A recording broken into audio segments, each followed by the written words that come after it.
Coming in at a number 10 spot, we have the Mega Piranha. Now you might think this just looks like a regular piranha, but no, this is actually the Mega Piranha, and it's way scarier than you think.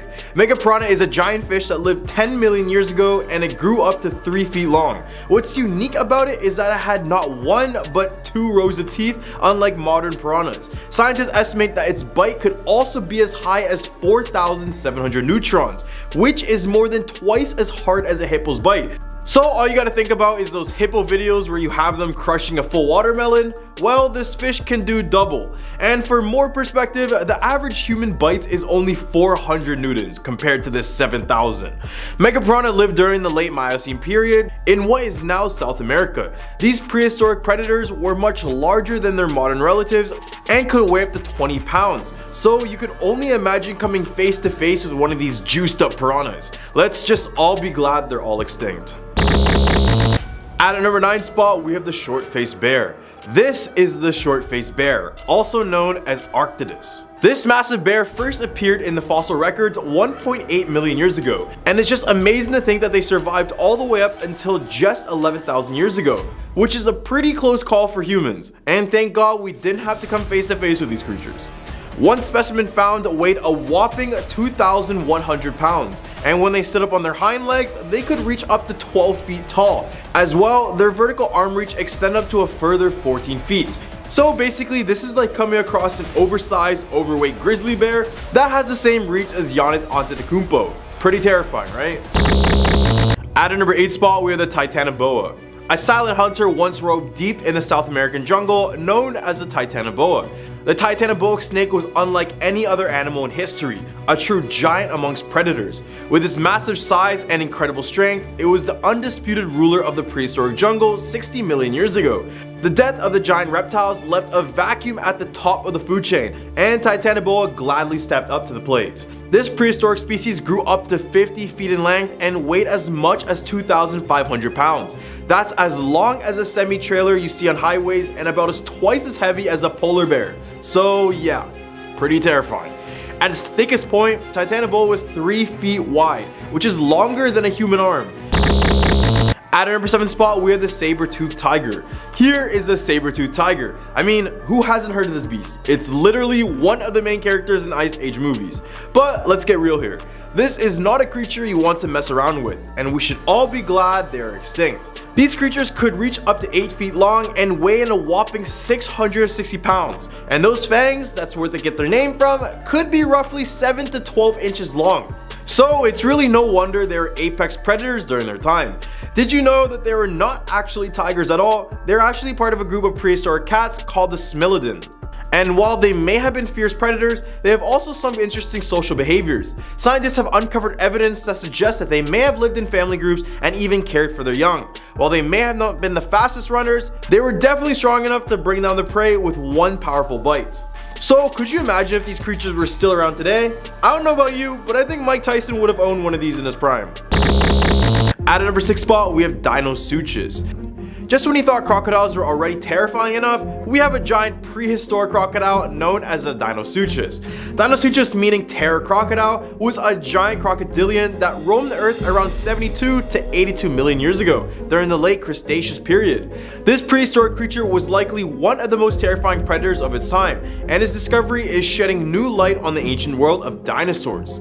The Deinosuchus had teeth the size of bananas, which were perfect for crushing bones of large prey such as other dinosaurs. Paleontologists have found evidence of Deinosuchus bite marks on a number of fossil bones, including those of theropod dinosaurs, hadrosaurs, and even turtles. The bite marks were indicative of the ferocity of this animal, and scientists theorize that the creature likely used a technique known as the death roll to take down its prey. And you know, this method is still used by alligators and crocodiles today. To hunt, these creatures would lie in wait in shallow waters at the edge of the sea. And when an unsuspecting dinosaur came to take a drink, the Deinosuchus would drag them into the water and proceed to tear them apart with its powerful jaws. What makes Deinosuchus particularly interesting is that it outweighed even the largest theropod dinosaurs at its time, making it the chief predator in its ecosystem and possibly the largest crocodilian ever known. Imagine it still lurked our waters. In the hump of our list, we have the Anthroplora. Are you afraid of little centipedes? Well, you're gonna hate this guy. Introducing the Anthroplora. Anthropleura was a giant millipede that lived during the late Carboniferous period around 299 to 318 million years ago. It is considered one of the largest land invertebrates of all time, with some species reaching up to 2.5 meters in length and over 30 centimeters in width. It had a segmented body that was covered in a hard exoskeleton, which protected it from predators. Each segment of its body had 2 pairs of legs, giving it an impressive total of about 236 legs. It likely moved by undulating its body in a wave-like motion, using its many legs to crawl over the forest floor. Fortunately for all the meaty animals, Anthropleura was a herbivore, and probably fed on the lush vegetation that existed during this period, such as club mosses, ferns, and horsetails. At a number 4 spot, we have the terror birds. Imagine racing across the vast Argentinian plains and you see a strange feathery bird towering over you. As you walk up to it, you see it pecking its prey to death with a hooked beak mounted on a head as big as a horse's. These were the terror birds, the most dominant flightless bird ever to exist. And let me tell you, they truly lived up to their name. These creatures were not only tall, 10 feet to be exact, but were also fast and fierce, embodying the power of their predatory dinosaur relatives before them. The terror birds were the only line of carnivorous flightless birds ever to exist. Luckily, these specimens were kept in the Cenozoic era some 62 million years ago. But if you wanted to imagine these, just imagine an overgrown ostrich with a beak that could literally crush your skull. At number 3 spot, we have the Eclipterus. 3 words, giant sea scorpion. Or 4 words, less tasty looking lobster. That's right, this 8-foot looking arthropod lived in the water and had pincher claws. Many of them looked eerily similar to the face huggers from the Alien movie franchise. They are pure nightmare fuel. Eclipters had segmented bodies with multiple specialized limbs, some with spikes. They had spring-loaded claws to snatch a fish as they passed by, with the largest having an 8-inch spike claw. Smaller sea scorpions are known to have crawled ashore to mate and even shed their outer skin. Imagine finding the molt of one of these monsters on the shore just before going swimming. Already, with a sense of dread and paranoia, you distance yourself from the shore, and then you see a shadow in the murky waters. At a number 2 spot, we have the emerald jewel wasp.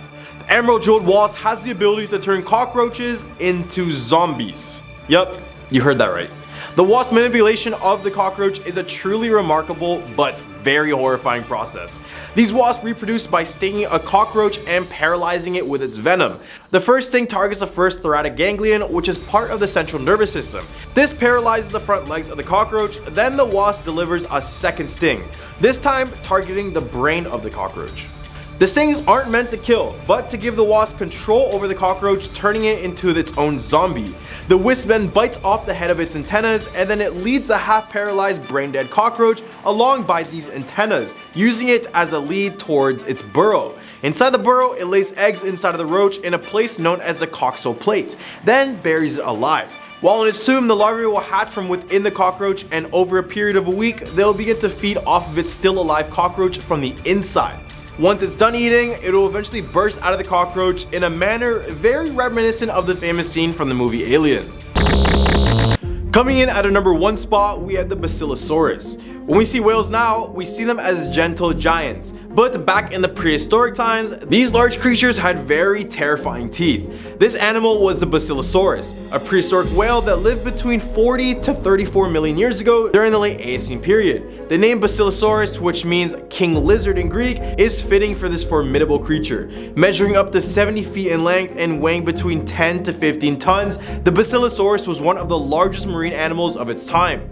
Its body structure, more eel-like than whale-like, caused initial confusion among scientists and earned it the name sea serpent. Basilosaurus also possessed a unique physical feature with its blowhole located on its snout, unlike the more primitive whales that had it at the tip of their snouts, or the modern whales and dolphins that have it located between or behind the eyes. But the worst thing is that these creatures were the very top predator in their environments. They basically preyed on sharks and all other types of other predatory fish. And the reason why this is known is because some of these animals are found with the bite marks of this creature. Number 10 and Dunkleosteus. This 33-foot-long armored fish from the Devonian era lacked teeth, but its jaw contained razor-sharp protrusions of bone that it could use to pierce and cut through its prey. These bones grew continuously, and as they did, the edges rubbed together with those of the opposing jaw, acting like self-sharpening shears. This would ensure the fangs were always ready to chomp into armored prey like arthropods, ammonites, and other fish. This 4-ton monster fish patrolled inshore waters and could snatch up prey by opening and closing its jaws within 50 to 60 milliseconds. If this thing came back nowadays,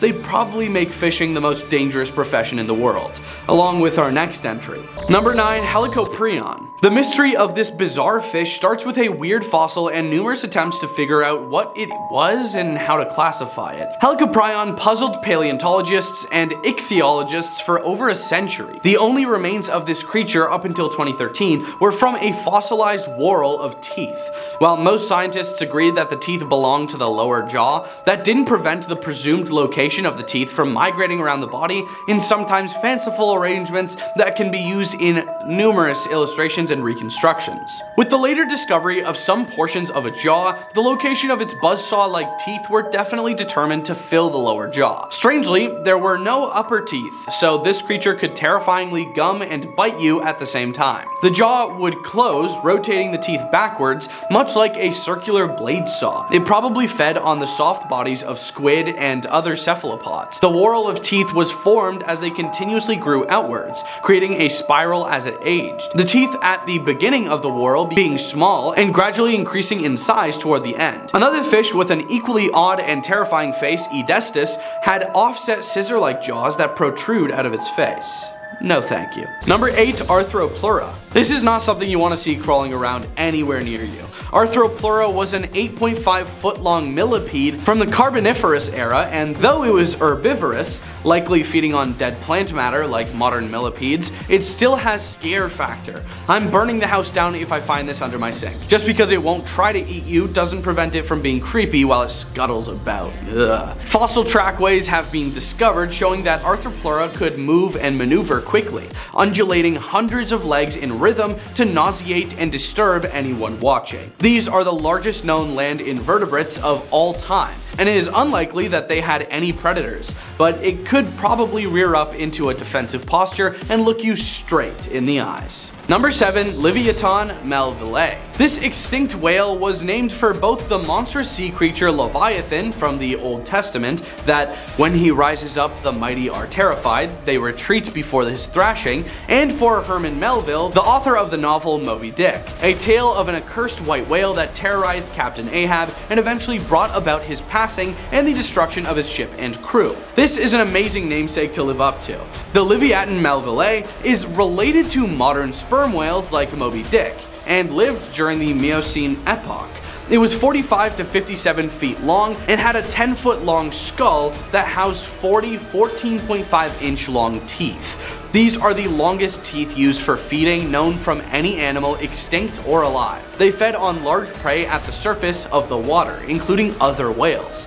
This whale likely became so large because it was competing directly with Megalodon for food, who we'll get to a little bit later. Number 6. Spinosaurus. Spinosaurus is one of the most spectacular and horrible creatures that ever stalked the earth. It had an elongated skull, much like a crocodile, and a snout filled with approximately 64 straight conical teeth. Evidence suggests that it was a semi-aquatic, so there was nowhere to escape this fish and dinosaur-devouring monster. Spinosaurus is currently the largest of all known carnivorous dinosaurs, even larger than T-Rex and Gigantosaurus. While the exact size is debated, recent finds and studies suggest that Spinosaurus may have been 41 to 59 feet in length and weighed in excess of 20 tons. It had elongated neural spines that ran along its back, creating a sail-like structure that made it look even larger and more terrifying.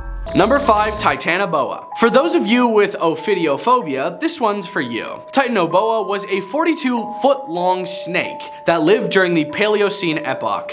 It likely hunted much like crocodiles do, lurking, partially submerged at the water's edge so that it could ambush thirsty, unsuspecting animals. It would strike from the water and wrap itself around its prey, delivering a crushing demise. It lived in the rainforests of South America, where temperatures were warmer and the tropics of today. This allowed allowed the cold-blooded reptiles to grow larger than modern reptiles can. This snake would have Indiana Jones doing the Scooby-Doo and Shaggy run. Like Zoink Scoob. Number 4, Gigantosaurus. Gigantosaurus was 43 feet long and larger than the size of a Tyrannosaurus rex, but only by 3 feet. It had a 5.2 foot long skull with 64 8-inch long compressed and serrated teeth that were made for slicing through flesh, though they were not capable of crushing bone like the teeth of the Tyrannosaurus. Gigantosaurus is from the Cretaceous period and lived in what is now Argentina. It was related to the nearly equally sized Carcharodontosaurus from Africa. Evidence suggests the possibility that Gigantosaurus was a pack hunter and that they hunted large sauropods. This would make it the only theropod that actively hunted sauropods. Another interesting feature is that the lower jaw was broadened slightly, allowing it to handle smaller prey. It's easy to imagine Gigantosaurus chomping down on some flesh of some goofy bipedal mammals if it had ever been given the chance. Number 3, Megalodon. This 59-foot-long shark lived and hunted in the same waters as Livyatan melville. It had massive 7-foot-wide jaws containing 5 rows of around 276 compressed blade-like teeth that were made for cutting and grasping powerful prey. Sharks have skeletons made of cartilage that are not typically preserved in the fossil record, and so the jaws of the megalodon and a few traces of fossils are all paleontologists have to build their hypothesis. The body shape of a megalodon is likely similar to a larger and more robust great white shark. If a megalodon exhibited ambush hunting behavior like great white sharks, it would have taken prey by surprise from below and made precision strikes to immobilize its prey with an amazingly strong bite. Sharks are also known for shaking their prey side to side to increase bite forces. Fossil evidence of teeth marks found on whale vertebrae suggests that Megalodon was an active predator of large whales. Their teeth are built with a structure that would rarely crack even if they hit the bone. Damn, that's crazy. Number 2, Jacalopterus. 3 words, giant sea scorpion. Or 4 words, less tasty looking lobster. That's right, this 8-foot-long arthropod lived in the water and had pincher claws. Frankly, all of the Eurypterids are scary as hell, and this entire video could be exclusively about how terrifying these things look. Many of them look eerily similar to the facehuggers from the Alien movie franchise. They are nightmare fuel. Jacalopterus had segmented bodies with multiple specialized limbs, some with spikes. They had spring-loaded claws to snatch up fish as they passed by, with the largest having an 18-inch spiked claw. Smaller sea scorpions are known to have crawled ashore to mate and even shed their outer skin. Imagine finding the molt of one of these monsters on the shore just before going swimming. Already with a sense of dread and paranoia, you distance yourself from the shore, and then you see a shadow in the murky waters. Number 1, Sarcosuchus. Sarcosuchus, whose literal name means flesh crocodile, gross, is an extinct genus of crocodiliform and distant relative of living crocodiles that lived during the early Cretaceous. From the late Hauterivian to the early Albian, 133 to 112 million years ago of what is now Africa and South America. The genus name comes from the Greek sarx, meaning flesh, and sochus, meaning crocodile. It was one of the largest crocodile-like reptiles, with the largest specimen of S. imperator reaching approximately 9 to 9.5 meters, or 29.5 to 31.2 feet long,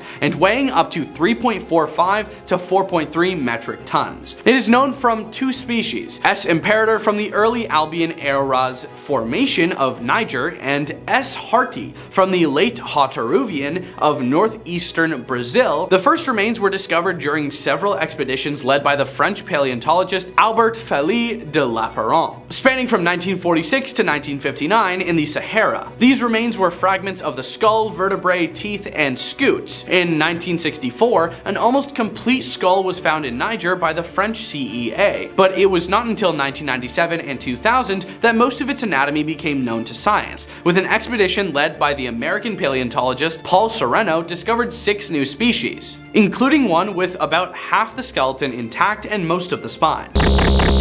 Coming in at our number 10 spot, we have the Caspian tigers. A team of scientists is hoping to bring back the Caspian tiger, which is one of the largest cats ever to roam the earth. These beasts were generally smaller than Siberian tigers, but don't be deceived, because males could weigh up to 240 kilos and some adults grew up to 10 feet long, making them larger than most big cats seen today. The team's plan is to reintroduce them back to Central Asia, including Kazakhstan, using the Siberian tiger, which is genetically similar to the Caspian tiger. The scientists say that the Siberian tiger's phenotype proves adaptable to the arid conditions of the introduction site, and they have identified a promising site at the Ili River Delta and adjacent southern coast of Balkhash Lake. During their prime, Caspian tigers could be found in Turkey and through much of Central Asia, including Iran and Iraq. The Caspian tiger extinction was due to human activity, including poisoning and trapping, promoted by rewards in the former Soviet Union until the 1930s, as well as habitat loss caused by irrigation projects during the Soviet era, which destroyed the woodlands and reed beds that were critical to tiger habitat and caused the cat's prey to disappear as well. Although plans to reintroduce this beast are in early stages, do we really want to bring back more deadly creatures? I don't know about that one. At our number 9 spot, we have the saber-toothed tiger. Now, with another tiger on this list, we have the saber-toothed tiger, but you may know them best as Diego from Ice Age. The saber-toothed tiger, also known as Smilodon, is one of the most fascinating and mysterious creatures of the past. With 11-inch long canine teeth, it's no surprise that they are one of the most fearsome predators during the Pleistocene era. Despite their intimidating appearance, the Smilodon's teeth were actually quite brittle and would easily break during combat. These beasts also weighed up to 600 pounds, which is roughly the same as a Siberian tiger, which are still out there today. One unique hunting skill of the Smilodon was to pounce on their prey from trees and then plunge their teeth into their prey's neck. They would then wait for the prey to bleed to death and then they would consume it. So why would scientists want to bring back the saber-toothed tiger? Beats me. But considering our technology nowadays, it just seems that scientists will go ahead and just resurrect every extinct animal in history. Don't you think so? At our number 8 spot, we have the Siberian unicorn. When we hear the word unicorn, we usually picture a magical creature with a single horn on its head. However, unicorns weren't always just part of our imagination. In fact, there was once a real-life unicorn that existed on this planet. Introducing the Siberian unicorn. Unlike the majestic horse-like creature we imagine, the Siberian unicorn had a large hump on his back, similar to a camel, and it also weighed around 4 tons and were pretty terrifying. This creature roamed the grasslands of Eurasia thousands of years ago, but sadly, they went extinct around 200,000 years ago. However, newly found bones suggest that they may have survived until 40,000 years ago. The biggest problem researchers faced when attempting to bring this creature back to life was that the DNA they used was a bit too old. However, in 2018, new technology allowed scientists to analyze Siberian unicorn DNA for the first time. While it's exciting to think about bringing an extinct creature back to life like a unicorn, it's important to consider why the Siberian unicorn went extinct in the first place. So we probably shouldn't bring it back. At a number 7 spot, we have the gastric brooding frog. The gastric brooding frog was an incredible species of ground-dwelling frog native to Australia. The species is notable for its very unique reproductive capabilities. Basically, the female would swallow her fertilized eggs, stop eating, and then allow the eggs to develop in her stomach until giving birth to fully formed frogs. Unfortunately, this frog is now extinct and was last seen in the wild in the 1980s due to the human introduction of pathogenic fungi. Despite its extinction, scientists are still studying this frog species in hopes of understanding its reproductive abilities. All the way at our 6th spot, we have the mower bird. The mower bird was a gigantic flightless bird that lived in New Zealand, weighing a whopping 510 pounds. Sadly, humans hunted these birds for their meat, causing them to go extinct somewhere in the 1600s. However, researchers at Harvard University have been able to reassemble the mower bird's genome and extract DNA from a toe bone in 2018. This opens up the possibility of bringing back the mower bird through genetic engineering by using the DNA from a museum specimen of the bird and then implanting it into the egg of a living emu or kiwi. The mower bird was not the only extinct animal to be considered for resurrection through genetic engineering. In the hump of our list, we have the diodon. Meet the diodon, the mother of all pigs. This prehistoric creature was the size of a rhinoceros and had an impressive set of teeth. Diodon lived between 29 and 19 million years ago, and its fossils have been discovered throughout the United States. Adult Diodon had skulls that were about 3 feet long, and they stood at an impressive 5.8 feet tall at the shoulders. But what's in a name? If you like the sound of Diodon, you're going to love its translation: hostile, destructive teeth. This is a fitting name considering just how impressive and dangerous its teeth were. In the past, Diodon was known as the terrible pig. However, as people began to understand just how hostile and destructive its teeth were, a name was definitely necessary. It's just amazing to think about how big and powerful animals were millions of years ago, and the Diodon is a perfect example of this. So, would it be a benefit to bring these guys back? I probably wouldn't want them. At a number 4 spot, we have the Tasmanian tiger. Okay, I know this is like the 3rd tiger already on this list, but I swear it's the last one. So, a US biotech company called Colossal Biosciences has announced its plan to bring back the Tasmanian tiger back to Australia through de-extinction. The last of the Tasmanian tigers died in captivity in 1936, but Colossal Biosciences hopes to sequence the creature's genome and bring it back to life through bioengineering. The company has outlined a 10-step process that includes sequencing the creature's genome, computational biology, and establishing compatible cell lines for cell editing, as well as stimulating embryonic growth until it is ready for surrogate and eventual birth. Colossal expects this process to last a decade and plans to create a de-extincted Tasmanian tiger-ish thing that will eventually be dropped back into the wild. However, some researchers are skeptical of this whole plan, and ethical questions remain on how to handle the creature if it is successfully brought back to life. For those wondering if they are actually dangerous, the answer is not really. And most documents show that they're actually very shy and avoided humans at all times. But hey, look at how they open their mouth. Terrifying. Number 3, the Beiji. The Beiji, a type of freshwater dolphin, used to swim in the Yangtze River and was one of the few true river dolphin species in the world. The population began to decline due to China's industrialization, and by the end of the 20th century, there were possibly only 13 left in the wild. Despite preservation efforts made in 2001, the Beiji went extinct due to human activity. The Beiji was the only member of its mammal family and had highly developed sonar and reduced vision. Its extinction highlights the danger human industrialization poses to the natural world. Number 2, the steppe bison. The steppe bison was once a common sight on the vast steppes of Europe and Asia, a large shaggy-haired bovine that weighed up to 900 kilograms and had long horns a meter apart. Early humans relied heavily on this massive creature as a source of food, and its remains have been found in Neanderthal hunting campsites. But now, scientists are attempting to bring back this extinct creature through cloning. Since 2015, South Korean and Russian scientists have been working together to recreate the lost animal by attempting to clone a Canadian wood bison. Number 1, a woolly mammoth. Last but definitely not least, we have everyone's favorite extinct animal, the mammoths. These gigantic furry elephants with tusks have been extinct for a long time, but surprisingly not as long as previously believed. In fact, just 4,000 years ago, 1,000 woolly mammoths lived on Wrangel Island, which is a small island in the Arctic Ocean. Scientists are using remains of woolly mammoths found on Wrangel Island to bring them back to life using stem cell technologies. Woolly mammoths lived in cold climates, so many of their remains are intact, including a frozen woolly mammoth found in Siberia in 1997. Scientists plan to use their DNA from frozen specimens to merge with other animals like elephants. The extinction of mammoths, like many other animals, is primarily attributed to human activities like hunting and climate change. And really, we're just gonna have to wait and see if they actually do decide to bring these guys back. Coming in at a number 10 spot, we have the mutated pig. Spider pig, anyone? No? No? Okay. What you are seeing is a mutated piglet that was born near the site of the original explosion. This piglet suffered from dipigus, which is a congenital deformity where the body axis forks left and right partway along the torso, with the posterior end, which is the pelvis and legs, duplicated.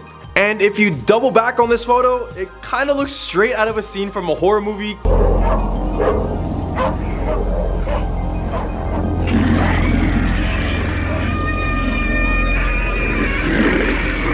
Kind of like The Thing. At a number 9 spot, we have radioactive spiders. Spiders have been the subject of many people's fears for many years, but recent developments in Chernobyl have added a whole new layer of terror to their existence. These spiders are living in the exclusion zone, which is the area surrounding the site of the infamous nuclear disaster. The spiders that inhabit this area are not only radioactives themselves, but also began to spin webs that are radioactive too. This development is straight out of a comic book. The radioactive spiders and their webs are dangerous to other animals that are not radioactive. This means that non-radioactive animals that come into contact with them could suffer from radiation poisoning. Even humans who venture into the exclusion zone need to be careful, as they could easily walk into these webs and be exposed to dangerous levels of radiation. These spiders have also developed new ways of weaving their webs, which suggests that they have undergone some sort of genetic mutation due to the radiation. This mutation could have significant implications for the ecosystem of this exclusion zone and also beyond. And it's just crazy to think that just by walking through a cobweb, it could make you suffer from radiation poisoning.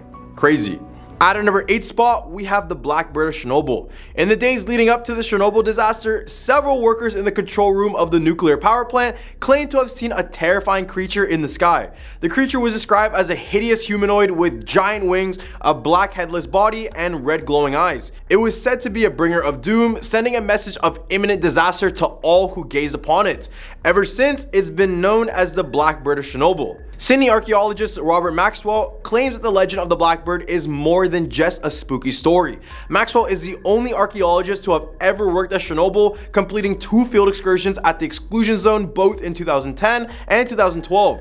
He is very passionate about the place in both a historical and archaeological sense, and there's little he doesn't know about Chernobyl on matters of both physical and supernatural. Maxwell told news.com.au that the legend of the blackbird of Chernobyl was something he had heard about when he was in the exclusion zone. He said that the legend states that in the days leading up to the disaster, a supernatural creature was sighted in the sky over Chernobyl by many of the men in the control room. They also claimed to have seen this terrifying creature just before the explosion. This is what made many believe this mutated bird or man was a messenger of danger. So basically, if you see it, something bad is bound to happen. Kind of like the Mothman. At a number 7 spot, we have the cows. Around the area of Chernobyl, agriculture was once a primary source of income before the disaster. And after the disaster, these animals were exposed to high levels of radiation. More specifically, the cows.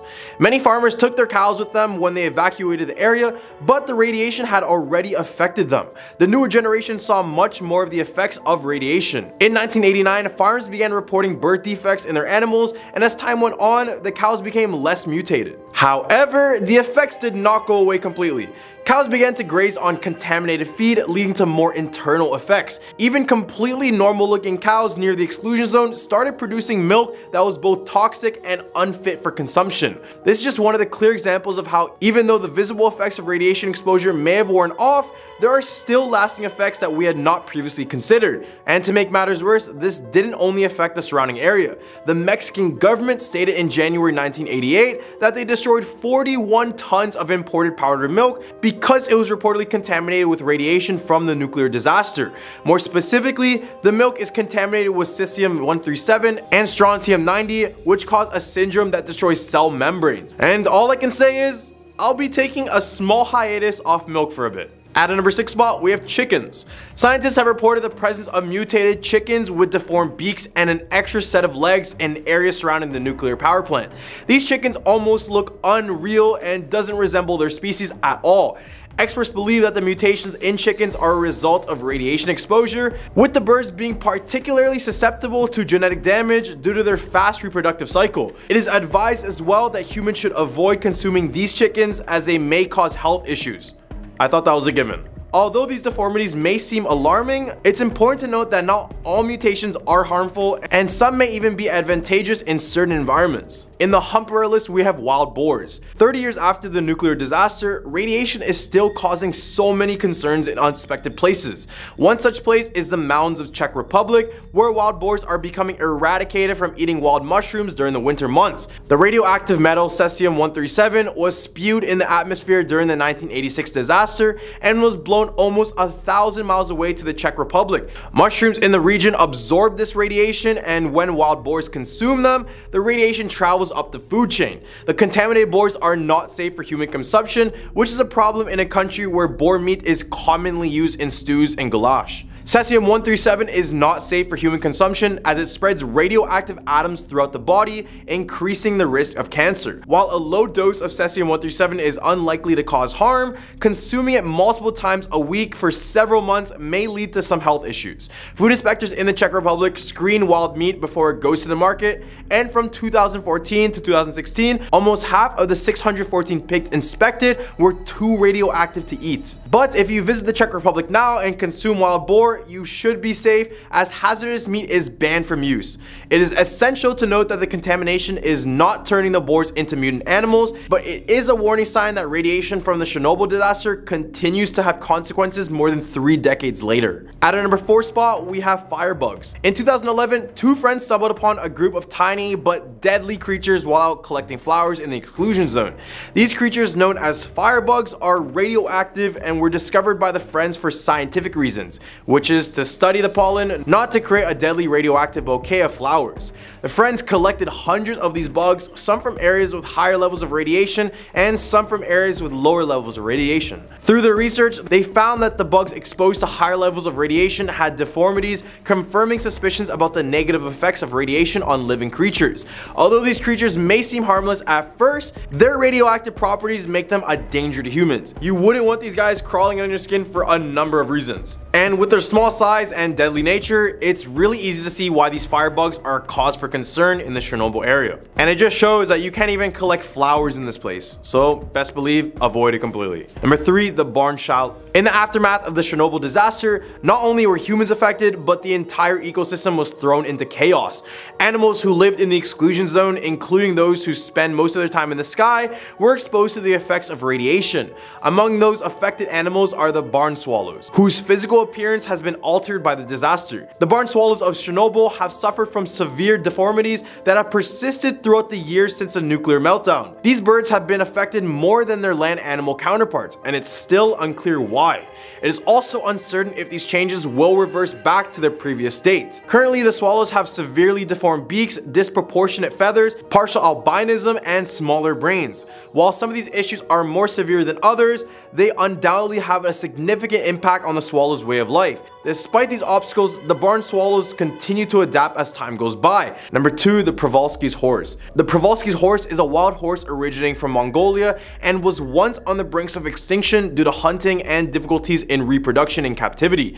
Harsh winters in their natural habitat didn't make things easier for the species as well. But in the late 1990s, hope was restored for the Przewalski's horse when a group of 30 horses were released into the Ukrainian side of the exclusion zone. Amazingly, some of the original horses are still alive to this day, and camera trap images have shown young horses as well. This is a huge win for the species as their expanding population in such a harsh environment means that they might potentially be able to return from the brink and continue as a species. Some Przewalski horses have significant deformities, but this doesn't change the fact that they're an excellent example of how successful conservation efforts can help repopulate endangered species. Number 1, the European grey wolves. In the aftermath of the Chernobyl nuclear disaster, the exclusion zone surrounding the site of the accident was evacuated by humans, leaving the wildlife to thrive in radioactive environments.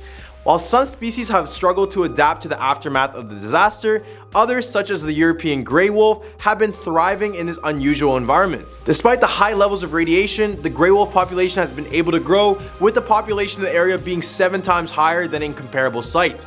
Researchers are also still trying to figure out why this is happening, but it is clear that radiation is not affecting the wildlife's ability to reproduce, but it is causing deformities in some. As their population grows, they're beginning to travel farther and spread out, which is creating a new set of challenges, and coming into contact with radioactive wolves could result in a high dose of radiation, which is not recommended.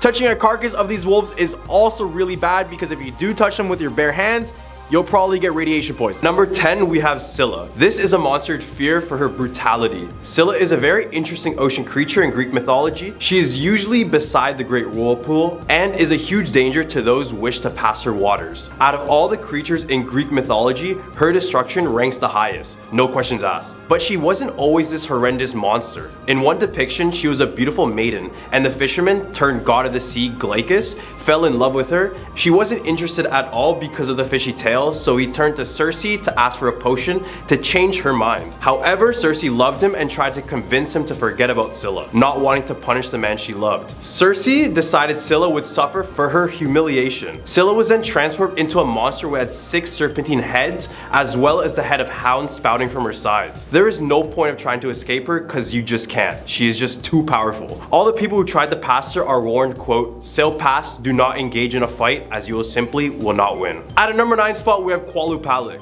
The legend of the Qualupalik comes from the Inuit people and their icy Arctic waters.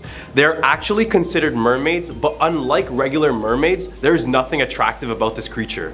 These creatures are often depicted having fins just coming out of their heads, back and arms, and their hands are topped with long sharp claws. All of this is enough to strike terror into the hearts of the children that the Qualupalik preys upon. Only these children will catch a glimpse of their face, which resembles a woman's face that had just turned green and bloated from rotting underneath the sea. Those who have sighted the Qualupalik report that these creatures can only be seen for an instant before they are gone. But the children victims would not be as lucky. She would leap out from underneath the water, sink her sharp claws into their flesh, and drag them forward into the water. At our number 8 spot, we have Voldenoy. Hey, look at this weird frogman. He doesn't look too bad. I mean, he seems kind of chill. Wrong. This frog-like creature is called a Voldenoy. It is a water spirit in Slavic mythology. He resembles an old man with a long mossy beard and a face that kind of resembles a frog. He resides in various rivers and lakes, and if you decide to go swimming in one of them without doing the sign of the cross, a Voldenoy will drag you down to the depths to become his slave. When he's really angry, he'll break mills, bridges, dams, and so people end up giving offerings and sacrifices to appease him. In northern Russia, it is believed that the Voldenoys have a ruler, Tsar Vodenik, or the Voden Tsar. He is described as an old man armed with a club who can rise to the sky sitting on a black cloud. At our number 7 spot, we have sirens. Originating from Greek mythology, sirens are creatures with enchanting musical voices that lure sailors and unsuspecting people to their doom. They were in fact the daughters of the river god Aeschylus and a muse. Sometimes they're depicted as something similar to mermaids, but in more classic depiction, they had wings. The wings were given to them by Zeus's daughter Persephone after Hades kidnapped her and took her to the underworld. She gave the sirens wings to help locate her. In the oceans, the sirens would sing a song so beautiful that it would lure any kind of man to jump off the boat and swim until the sirens would pull them under or they drowned. At our number 6 spot, we have the Incanyaba. The Incanyaba is a legendary serpent said to be living in a waterfall lake area in the northern forest near Pietermaritzburg. Sorry for the mispronunciation. More commonly in the base of Howick Falls, South Africa. This creature is said to be very large. This creature is said to be a very large serpent, up to 25 feet long, with a horse-like head. It's said they travel in large packs and are carnivorous. They consume almost anything in their paths. It's also said that when they're angry, they cause seasonal storms, more so in the summer months. The Xhosa tribe claims that this creature is said to take flight in the form of a giant tornado to find its mate. They're also associated with unexplained disappearance of domestic animals as well. Right in the hump of our list, we have the bunyip. The bunyip is a creature from the Aboriginal mythology of southeastern Australia, said to lurk in swamps, billabongs, creeks, riverbeds, and waterholes. The name directly translates to devil or evil spirit. Aboriginal peoples used to tell tales of the bunyip that stalked the waterways and ate any prey item that came close. And the creatures had developed a taste for people, mostly children. He is said to be able to alter the water level in his home environment, or he might use ferocious roar to cripple unwelcome visitors. One legend describes the monster hypnotizing a woman and keeping her for several weeks as a slave,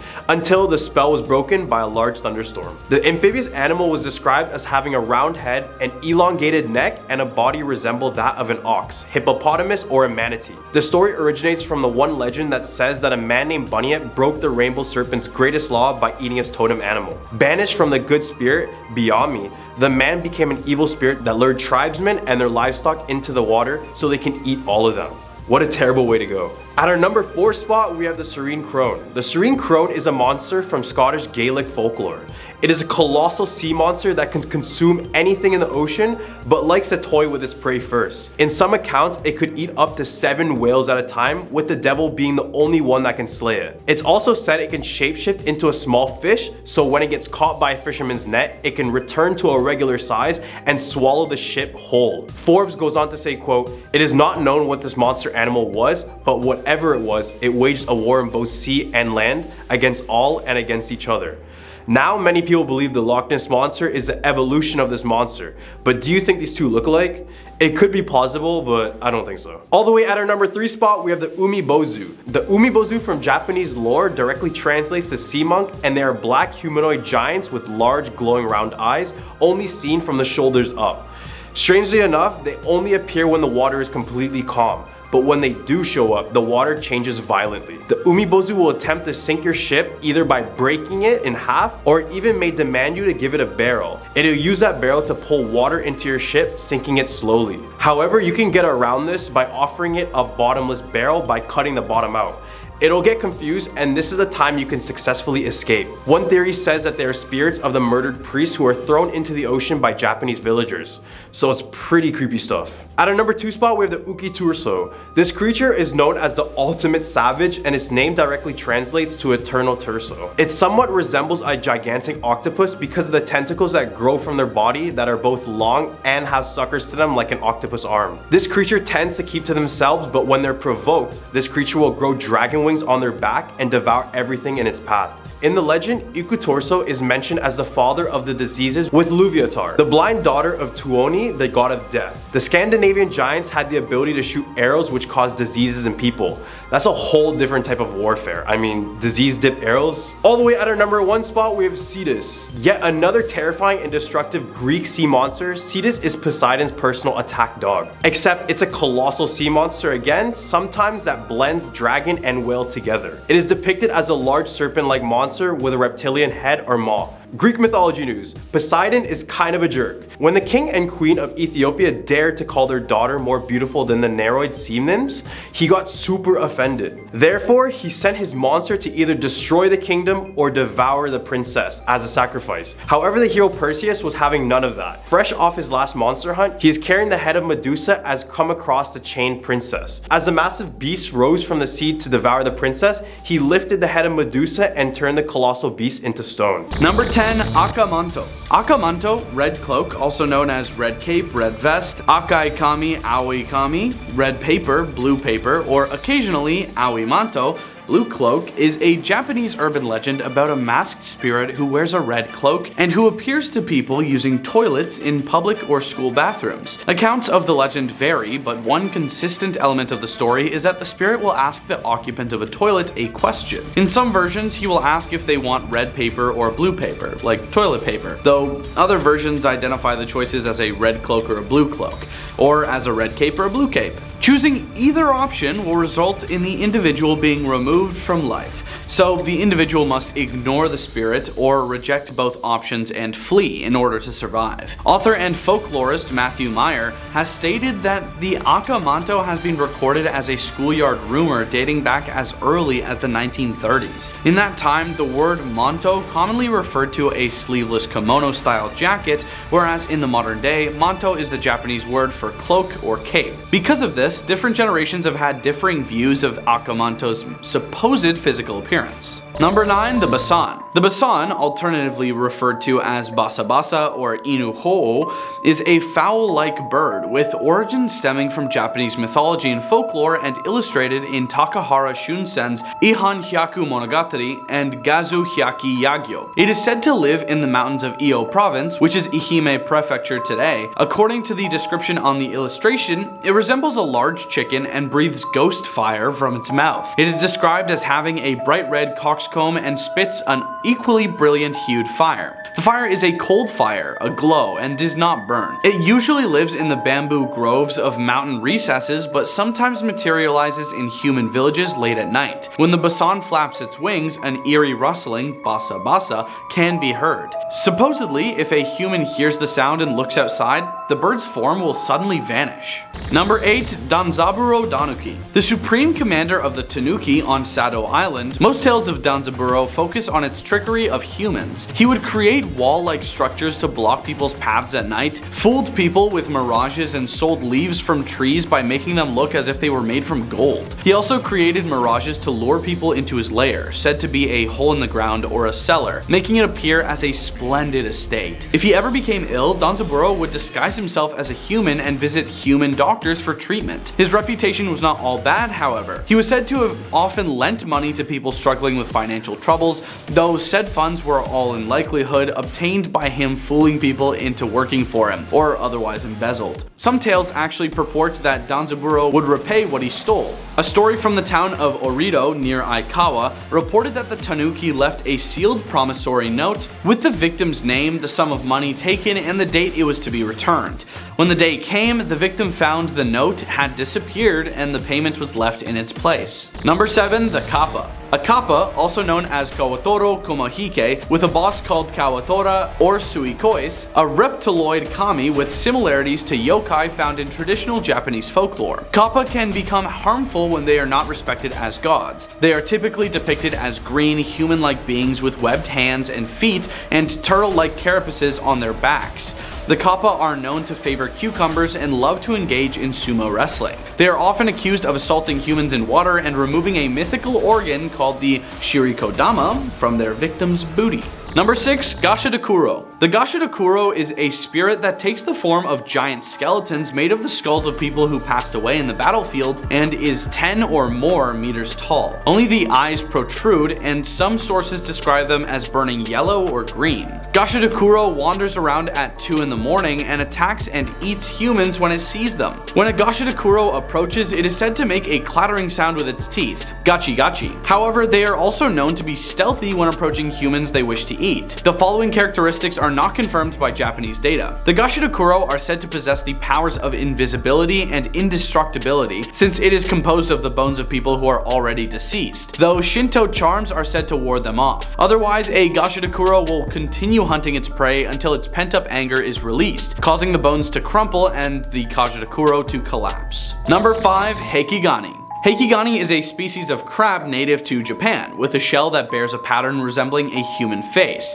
a case of pareidolia, which is interpreted to be the face of an angry samurai, hence the nickname samurai crab. The crabs are named after the powerful Taira clan, which dominated medieval Japan, commonly known as the Heike. It is believed that these crabs are reincarnations of the Heike warriors defeated at the naval battle of Dan no Ura, as told in the tale of the Heke. While the crabs are edible, they are not eaten by most Japanese for probably good reason. The Battle of Dan no Ura was preceded by an immense struggle between the imperial rulers of Japan, the Taira clan, also known as the Heike, who the Heikigane crabs are named after, and the Minamoto clan, or Genji, who are fighting for control of the throne at the end of the 12th century in the Genpei War. Number 4. Isanade. The Isanade, or beach stroker, is an enormous shark-like sea monster said to live off the coast of Matsura and other places in western Japan. According to the Ihan Hyako Monogatari, its body has never been seen and is always hidden beneath the waves, save for its huge tail fin, which is covered in small barbs. In theory, it approaches boats stealthily and uses its hooked tail to snare sailors and drag them into the sea where it devours them. When it appears, fierce winds blow. It may also simply use its tail to capsize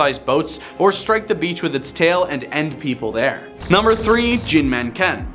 Jinmen-ken are dogs with human faces that are said to appear at night in Japanese urban areas. They are rumored to be able to run along highways at extremely high speeds, which allows them to overtake cars and then look back at drivers with their human faces. Jinmen-ken can talk, but prefers to be left alone. In some stories, which are often presented as comedic, wherein individuals may encounter a dog rummaging through garbage only for the dog to look up, revealing itself as a Jinmen-ken with its human face and say something like, "Leave me alone," or "Hotoite kure." Explanations for Jinmen-ken include that they are genetic experiments, or that a Jinmen-ken is the ghost of a human who was struck by a car while walking a dog. The concept of dogs with human faces date back at least as early as 1810, when a human-faced puppy was reportedly exhibited at a misamono. Rumors about Jinmenken may also have circulated among surfers in the 1950s, but the modern concept of the legend is first known to have spread across Japan in 1989. Additionally, Jinmenken, or human-faced dogs, have made appearances in various media.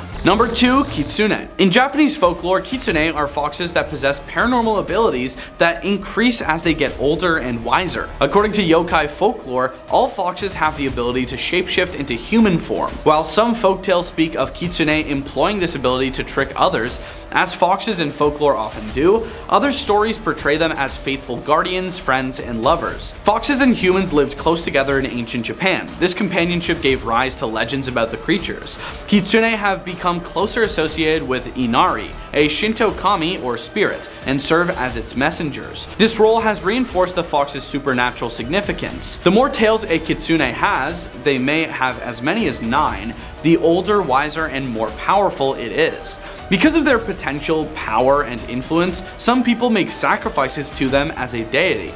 Number 1. Namazu. The legend or myth in Japan is that a gigantic namazu or catfish lives inside or beneath the earth or in the mud, which causes earthquakes. The association of the namazu with earthquakes seems to have first occurred in the area around Lake Biwa around the 16th century. The namazu had been depicted in the otsue, which were manufactured in that area. This earthquake-causing creature became associated with the deity and foundation stone in Kashima, Ibaraki. According to myth, the god Take Mikazuchi, enshrined at Kashima, restrains the catfish underneath a stone. When the Kashima god lets his guard fall, Namazu thrashes about, causing violent earthquakes. At our number 10 spot, we have the Emerald Jewel Wasp. The Emerald Jewel Wasp has the ability to turn cockroaches into zombies. Yup, you heard that right. The wasp's manipulation of the cockroach is a truly remarkable and horrifying process. These wasps reproduce by stinging a cockroach and paralyzing it with its venom. The first sting targets the thoracic ganglion, which is part of the central nervous system. This ends up paralyzing the front legs of the cockroach. Then after this, the wasp delivers a second sting, and this time targeting the brain of the cockroach. The stings aren't meant to kill, but to give the wasp control of the cockroach, turning it into a zombie. The wasp then bites off the head of its antennas. It then leads the half-paralyzed, brain-dead cockroach along by its antenna, using it as a lead towards its burrow. Inside of the burrow, it lays eggs inside of the roach in a place known as a coxal plate. Then it buries it alive. While in its tomb, the larvae will hatch from within the cockroach, and over a period of a week, they'll begin to feed off the still alive cockroach from the inside. Once it's done eating, it eventually bursts out of the cockroach in a manner reminiscent of the famous scene from the movie Alien. Number 9. The Liopleurodon. Imagine, if you will, a creature that is as big as a school bus with an everlasting thirst for blood, gliding through the warm tropical shallow seas of the late Jurassic. This is exactly what the Liopleurodon was. A massive marine reptile that measured up to 82 feet in length and was also considered one of the deadliest predators in the history of life on Earth. With its massive head, short neck, and powerful flippers, this creature was a formidable predator. Its jaws were lined with needle-sharp teeth that were capable of killing any other marine animal at the time. The skull and jawbones were specifically strengthened to help them withstand the powerful biting force of its jaws. This ancient beast was a true apex predator, preying on other giant marine reptiles and fish, particularly marine crocodiles, sharks, and all sorts of other pliosaurs. But the most impressive prey item on its menu was the 90-foot giant fish known as the Leetzichthys. Liopleurodon was an ambush predator, lying in wait for its prey to pass by. It was capable of holding its breath for at least an hour, making it a stealthy hunter. It also had a nose that was capable of picking up any scent without inhaling any water, similar to a shark, allowing it to detect prey from considerable distances. But Liopleurodon wasn't just a killing machine, it was also a survivor. It was long-lived, capable of surviving to over 100 years old, and like crocodiles, it grew constantly throughout its life. And as a reptile, it still needed to breathe air, but because of its immense size, it could not leave the water, even for short periods of time. Number 8. The Candiru. This fish is the only fish feared by men. Why? Well, because it has the ability to swim up your... yeah, you know. The Candiru is a small parasitic freshwater catfish that is said to be able to enter a man's urethra, attach itself with its spines, and cause immense pain. And I know all my fellow guys can feel this pain through the screen. The legend of this creature has been circulating for centuries, and it is deeply ingrained in the cultural imagination since there is no real evidence of this actually happening. but there are many stories of it. The Candiru lives in the Amazon and is said to be attracted to the smell of urine, leading it to swim up a man's urine stream and enter the urethra. The catfish is usually 17 centimeters long and can grow up to 40 centimeters long, and apart from their unique talent of entering a male's urethra, it usually attaches to the gills of larger fish instead and uses their spines on their gills to cling to their prey, causing inflammation, hemorrhage, and then death. The first account of Candirus entering the human body took place surprisingly in women. Earliest reports date back to 1829. German biologist von Martius only heard of the story secondhand from local people from the region. The local people of the region supposedly wore jock straps made of coconut shells when they bathed in the river as a preventative measure. It wasn't until 1997 when a 23-year-old man claimed that a Candiru had jumped from the water into his urethra as he urinated in knee-deep water in Brazil. This claim was met with much skepticism, and marine biologist Stephen Spott concluded that the Candiru's teeth were not strong enough to chew through such tissue. In conclusion, while the legend of the Candiru is a fascinating one, there seems to be little evidence to support the idea that it is a real threat to human health. But just the fear of having a fish go up your, you know what, doesn't sound too appealing at all, and definitely makes it one of the most terrifying creatures to ever exist. At our number 7 spot, we have the Basilosaurus. When we see whales now, we see them as gentle giants, but back in the prehistoric times, these large creatures had teeth like this. This animal was the Basilosaurus, a prehistoric whale that lived between 40 to 34 million years ago during the late Eocene period. The name Basilosaurus, which means king lizard in Greek, is fitting for this formidable creature. Measuring up to 70 feet in length and weighing between 10 to 15 tons, the Basilosaurus was one of the largest marine animals of its time. Its body structure, more eel-like than whale-like, caused initial confusion among scientists and earned it the name sea serpent. Basilosaurus also possessed a unique physical feature, with its blowhead located on its snout, unlike the more primitive whales that had it at the tip of their snout, or the modern whales and dolphins that have it located between or behind the eyes. But the worst thing was that these creatures were the top predator in their environment. They basically preyed on sharks and all types of other gigantic predatory fish, and the reason why this is known is because some of these animals are just found with bite marks of this creature. Number 6, terror birds. Imagine racing through the vast Argentina plains and you see a strange feathery bird towering over you, and as you walk up, you see it pecking its prey to death with a hooked beak mounted on its head as big as a horse's. These were the terror birds, the most dominant flightless bird to ever exist, and let me tell you, they truly lived up to their name. These creatures were not only tall, 10 feet to be exact, but they were also fast and fierce, embodying the power of their predatory dinosaur relatives before them. The terror birds were the only line of carnivorous flightless birds to ever exist. Luckily, these species were kept in the Cenozoic era, some 62 million years ago. But if you wanted to imagine these, just imagine an overgrown ostrich with a beak that can completely crush your skull in one peck. They dominated South America, ruling over a diverse fauna made up of primitive mammalian herbivores and small carnivorous mammals. The terror bird has also been studied extensively, and many theories have been proposed about how they hunted. Some scientists believe that they are cheetah like runners, chasing down their prey with lightning speed, while others think they are more like kickboxers, using their massive beaks to render their prey helpless. But one thing is for sure, these birds had powerful beaks and necks that could withstand a great deal of force, making them one of the most terrifying creatures to ever exist. In the hump of our list, we have sea scorpions. All I gotta say is, 8 feet long scorpions? Need I say more? Eurypterids, also known as sea scorpions, were a group of ancient aquatic predators that roamed the waters during the Paleozoic era over 400 million years ago. Despite their nickname, sea scorpions were not actually scorpions, but they are believed to be closely related to arachnids, a group that includes scorpions, spiders, and horseshoe crabs. These ancient creatures varied in size, with most of the fossil specimens discovered being the size of lobsters or even smaller. However, there are 2 giant species that stood up in the fossil record. The first is Echelopterus, which may have been the largest arthropod ever to live, measuring up to 7 feet in length. The second pterygoid was just inches shorter and may have been a scavenger, but regardless, these guys were huge. These creatures were carnivores as well, and they would hunt and eat different aquatic animals using its pincers and spiked tail. These strong and sharp claws helped them firmly hold on to their prey where they couldn't escape and they would be consumed later. They also had compound eyes, which also aided in their hunting. And to make these guys even more scarier, they had the ability to walk on land for short periods. This just meant that there were few few places for the prey, which may have included early arthropods, fish, and amphibians to hide. Their presence in the ocean likely played a role in the evolutionary arms race that led to the development of armored and terrifying predators, spurring the ancestors of modern terrestrial animals to abandon the ocean. And if these guys existed today, I bet we would avoid all parts of their natural habitat. Number 4, the Titanoboa. A silent hunter once roamed deep in the South American jungle, known as the Titanoboa. The Titanoboa snake was unlike any other animal in history, a true giant among predators. With its massive size and incredible strength, it was the undisputed ruler of the prehistoric jungle 60 million years ago. The death of the giant reptiles left a vacuum at the top of the food chain, and Titanoboa gladly stepped up to it. This prehistoric species grew up to 50 feet in length and weighed as much as 2.5 tons. That's as long as a semi-trailer you see on highways and about as twice as heavy as a polar bear. So yeah, pretty terrifying. At its thickest point, Titanoboa was 3 feet wide, which is longer than a human arm for some people.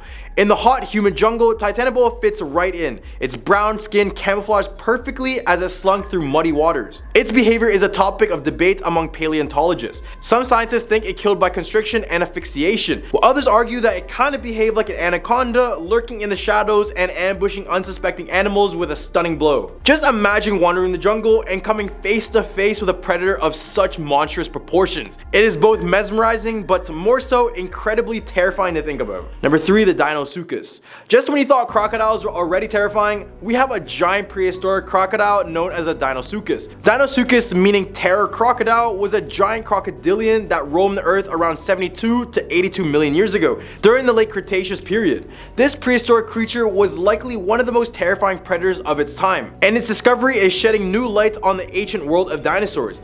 Deinosuchus had teeth the size of bananas, which were perfect for crushing bones of large prey such as dinosaurs.